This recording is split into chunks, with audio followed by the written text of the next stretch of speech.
It's about 2:30 in the morning. We're gonna start our journey today, but I figured, every day I have like a little journal entry, and so I didn't think about it until last night. I apologize. I wish I had done this since the beginning when I first got to Ghana, but we'll start with yesterday. So yesterday we woke up, probably around 7:30. We had to catch a flight at noon.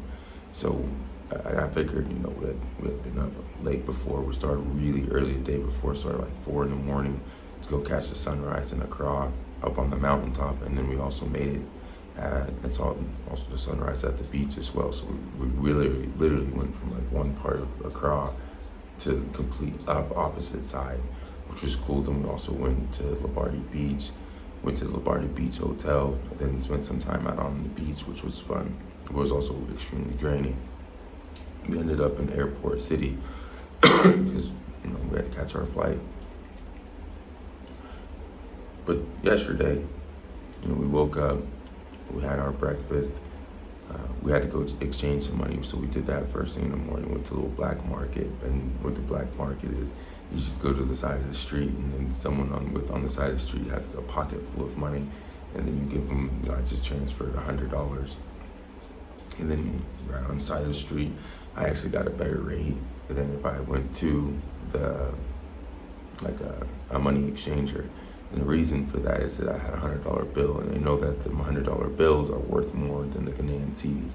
So they'll even pay up a little bit if you have a $100 bill, right? I've seen that before when I was here 8 years ago. So it's not a new thing, but what was new is almost the fast and efficiency that the little black market they had on the side of the street was, because we were in and out in 2 or 3 minutes. It was awesome. So then we went back, like I said, we had breakfast. We got everything going. We kind of had a plan, headed to the airport. Joseph's finally starting to make enough content and things. The relationship between the two of us at times, it's been challenging. But somehow, we always kind of pull ourselves out of it. But then the story really begins once we got off the airplane. Like, we went from Accra to Tamale. When we got off the airplane, in normal Joe fashion, he didn't want to. We could have easily just gotten a taxi and then have the taxi driver drive us here to the hotel, right? But in Joe fashion, it was too expensive, right? So he decided. Well, I was like, "Well, you want to? Let's just walk then." I had no idea that the closest civilization was like 15 miles away. However, I had full spirits and I was ready to just, let's move, right? Well, I said, we'll find another taxi, it's fine. For the second, I had no idea this was a huge Air Force base, right? Yeah, it was an Air Force base. So they probably wouldn't let us out of the compound anyways. But as we were walking, and tensions were high, right, between us, and, tensions were high. We were still early in the morning. It was about 1 o'clock, and well, not early in the morning. It was early in the afternoon, about 1 o'clock. We had just got here, and sometimes you have to understand like the situation that you're in. It can be very stressful. Neither one of us know where we are, right? We know we're supposed to go to these different places, right? On my itinerary, I want to do it all, right? But that can be extremely stressful because we don't know where we are. And flying over Tamale, it really looked like we're in the middle of nowhere. There's mud huts everywhere, and they're separated. You'll have to watch some more of the videos, and you'll be able to see what I'm talking about. But luckily, by the grace of God, or Allah, since he was Islam, when we were walking, someone stopped us, and I think his name is Sabid. Sabid, and he asked us, so where are you guys going? Like, what are you doing? Obviously, he had been there before. He actually just flew in, and his wife had picked him up.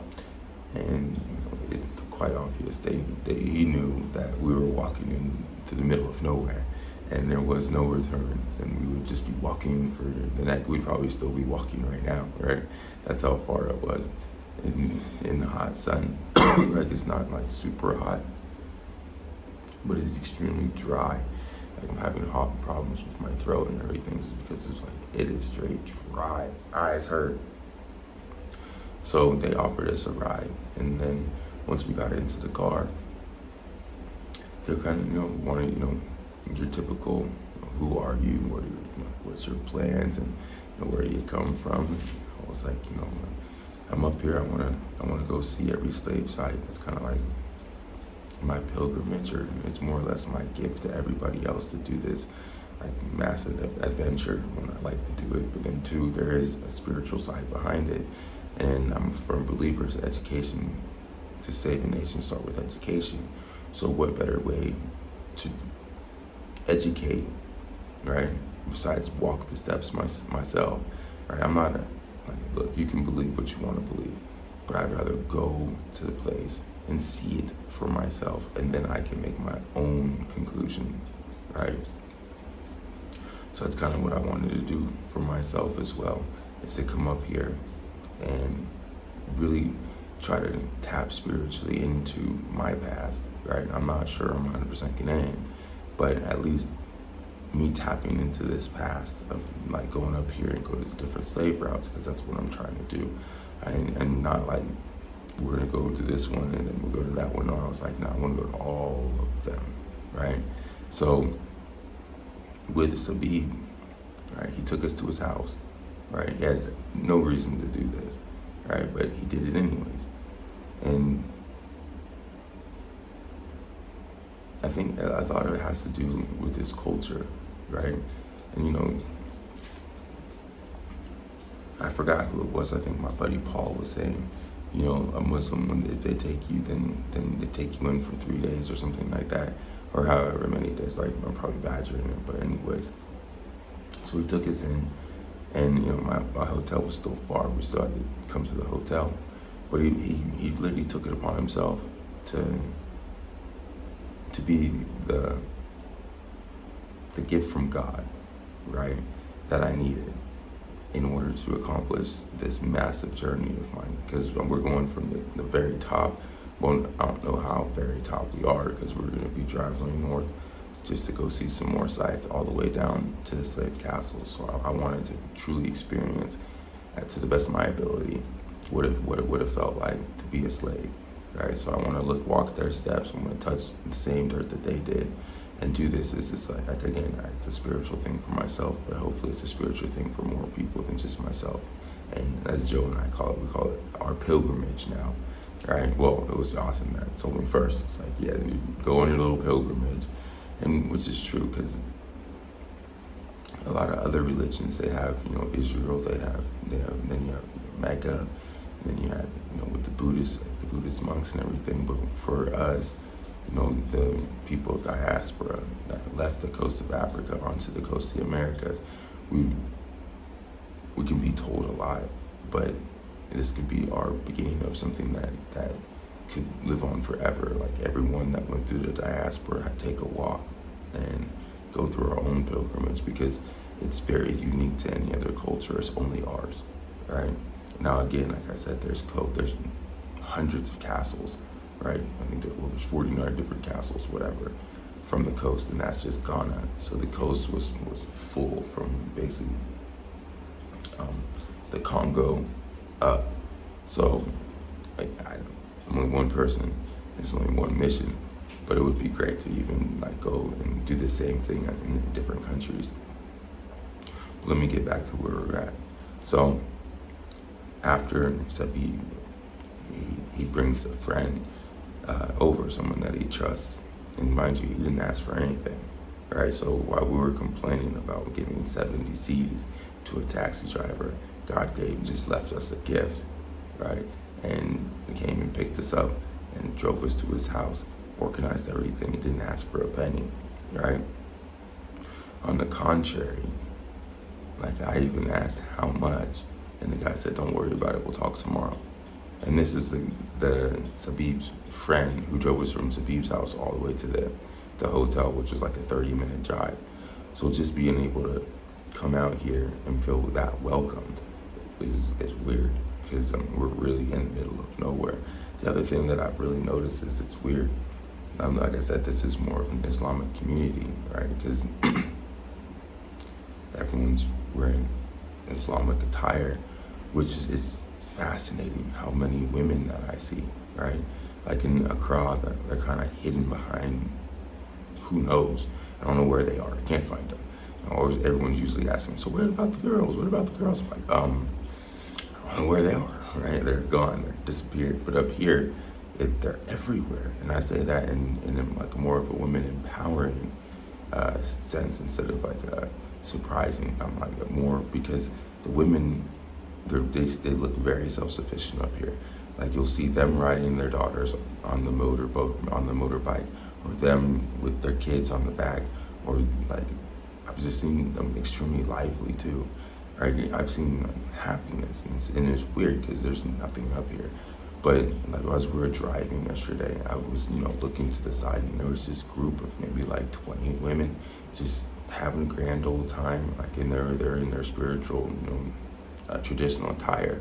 So it was also a Sunday, so that might have had something to do with that. But like everywhere you turn, like a woman has her own little shop, little kids driving the motorcycles around, and I don't think I've seen any police, but it's just a surreal environment, which was really, really peaceful and really great. So around 5 o'clock, our friend Sabib said, we're gonna have a meeting, and right around 5 o'clock, he gave us a call, and we made some plans for like the trip. And like originally he was like, okay, tomorrow, which will be today, which is Monday, he made it a point like, okay, this is what we're gonna do. We're gonna take tomorrow as administration and organizational day. Well, then later on in the evening last night, probably around like 9 o'clock, he called again. We had sent some pictures, and then he called. I was basically in the bed now because I was tired, and I'm glad he caught me, because he made a plan for 7 o'clock in the morning. And he showed me, I can't tell you exactly what it is that he showed me. Like I said, I was sleeping, I was tired. But it was someplace where there was footsteps of the slaves. So just to know that there's somebody out there that's working like harder than we are to create this trip. And I say he's working harder than we are because besides taking the content, making videos, we don't know very much. So it's difficult. I mean, we can walk around aimlessly, but that won't get us very far. But if through Sabib we can get to the Minister of Tourism, he can show us all these places, then he's really truly utilizing his Rolodex in order to help us with this massive journey, which has been extremely great, and I'm extremely grateful for it. Excuse me, my throat. And then we went to bed. So today, I'm gonna have a journal session before 2 o'clock the next day. So I'm gonna let you know exactly where we went, what it's called, and kind of my spiritual side of it, or where it takes me. All right, talk to you guys tomorrow.